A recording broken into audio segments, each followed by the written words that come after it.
एक प्रेरक कहानी। पिता का आशीर्वाद। एक व्यापारी की जब मृत्यु का समय निकट आया तो पिता ने अपने एकमात्र पुत्र धनपाल को बुलाकर कहा, बेटा, मेरे पास धन संपत्ति नहीं है कि मैं तुम्हें विरासत में दूं, पर मैंने जीवन भर सच्चाई और प्रामाणिकता से काम किया है। तो मैं तुम्हें आशीर्वाद देता हूं कि तुम जीवन में बहुत सुखी रहोगे और धूल को भी हाथ लगाओगे तो वह सोना बन जाएगी। बेटे ने सिर झुकाकर पिताजी के पैर छुए। पिता ने सिर पर हाथ रखकर आशीर्वाद दिया और संतोष से अपने प्राण त्याग दिए। अब घर का खर्च बेटे धनपाल को संभालना था। उसने एक छोटी सी ठेला गाड़ी पर अपना व्यापार शुरू किया। धीरे धीरे व्यापार बढ़ने लगा। एक छोटी सी दुकान ले ली। व्यापार और बढ़ा। अब नगर के संपन्न लोगों में उसकी गिनती होने लगी। उसको विश्वास था कि यह सब मेरे पिता के आशीर्वाद का ही फल है, क्योंकि उन्होंने जीवन में दुख उठाया पर कभी धैर्य नहीं छोड़ा, श्रद्धा नहीं छोड़ी, प्रामाणिकता नहीं छोड़ी। इसलिए उनकी वाणी में बल था और उनके आशीर्वाद की ताकत की बात कर रहा हूँ। इस प्रकार वह बार बार अपने पिता के आशीर्वाद की बात करता तो लोगों ने उसका नाम ही रख दिया, बाप का आशीर्वाद। धर्मपाल को इससे बुरा नहीं लगता था। वह कहता कि मैं अपने पिता के आशीर्वाद के काबिल निकलूं। यही चाहता हूँ। ऐसा करते हुए कई साल बीत गए। वह विदेशों में व्यापार करने लगा। जहां भी व्यापार करता उससे बहुत लाभ होता। एक बार उसके मन में आया कि मुझे लाभ ही लाभ होता है, तो मैं एक बार नुकसान का अनुभव करूं। तो उसने अपने एक मित्र से पूछा कि ऐसा व्यापार बताओ कि जिसमें मुझे नुकसान हो।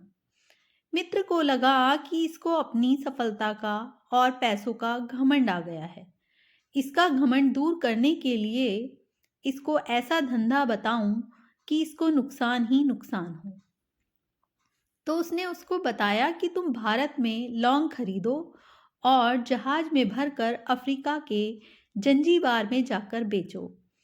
धर्मपाल को यह बात ठीक लगी। जंजीबार तो लौंग का देश है। वहां से लौंग भारत में लाते हैं और यहाँ 10-12 गुना भाव पर बेचते हैं। भारत में खरीद करके जंजीबार में बेचें तो साफ नुकसान सामने दिख रहा है। परंतु धर्मपाल ने तय किया कि मैं भारत में लौंग खरीद कर जंजीबार खुद लेकर जाऊंगा। देखूं कि पिता के आशीर्वाद कितना साथ देते हैं। नुकसान का अनुभव लेने के लिए उसने भारत में लौंग खरीदे और जहाज में भरकर खुद उनके साथ जंजीबार द्वीप पहुंचा। जंजीबार में सुल्तान का राज्य था। धर्मपाल जहाज से उतरकर और लंबे रेतीले रास्ते पर जा रहा था। वहां के व्यापारियों से मिलने को उसे सामने से सुल्तान जैसा व्यक्ति पैदल सिपाहियों के साथ आता हुआ दिखाई दिया।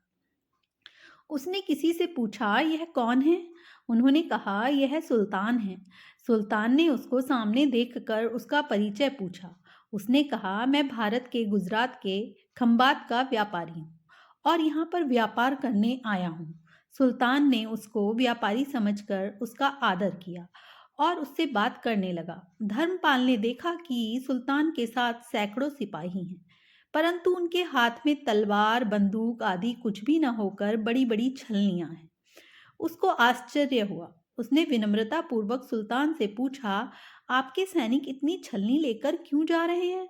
सुल्तान ने हंसकर कहा, बात यह है कि आज सवेरे मैं समुद्र तट पर घूमने आया था।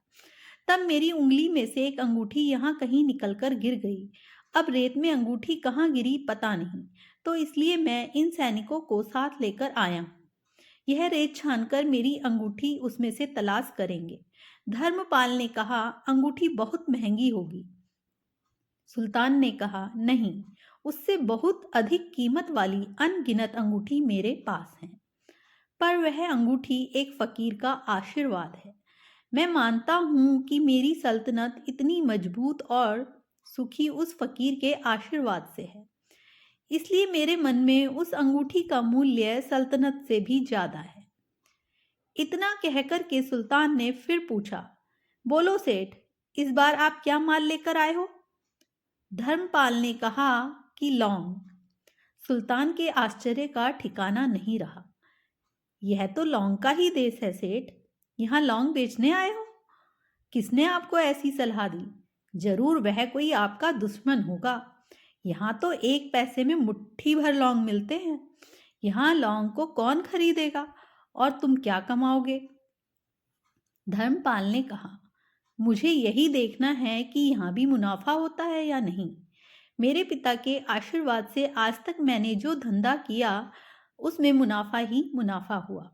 तो अब मैं देखना चाहता हूँ कि उनके आशीर्वाद यहाँ भी फलते हैं या नहीं। सुल्तान ने पूछा, पिता के आशीर्वाद? इसका क्या मतलब? धर्मपाल ने कहा, मेरे पिता सारे जीवन ईमानदारी और प्रामाणिकता से काम करते रहे, परंतु धन नहीं कमा सके।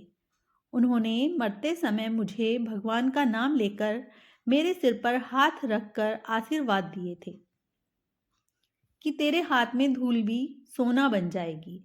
ऐसा बोलते बोलते धर्मपाल नीचे झुका और जमीन की रेत से एक मुट्ठी भरी और सम्राट सुल्तान के सामने मुट्ठी खोलकर उंगलियों के बीच में से रेत नीचे गिराई तो धर्मपाल और सुल्तान दोनों का आश्चर्य का पार नहीं रहा। उसके हाथ में एक हीरे जड़ित अंगूठी थी। यह वही सुल्तान की गुम हुई अंगूठी थी। अंगूठी देखकर सुल्तान बहुत प्रसन्न हो गया और बोला, वाह, खुदा आपकी करामात का पार नहीं। आप पिता के आशीर्वाद को सच्चा करते हो।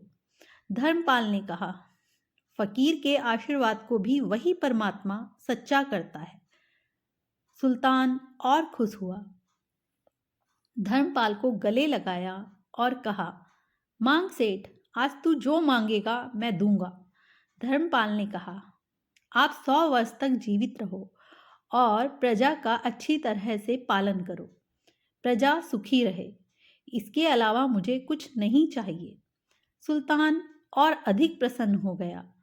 उसने कहा, सेठ, तुम्हारा सारा माल मैं आज खरीदता हूँ और तुम्हारी मुंह मांगी कीमत दूंगा।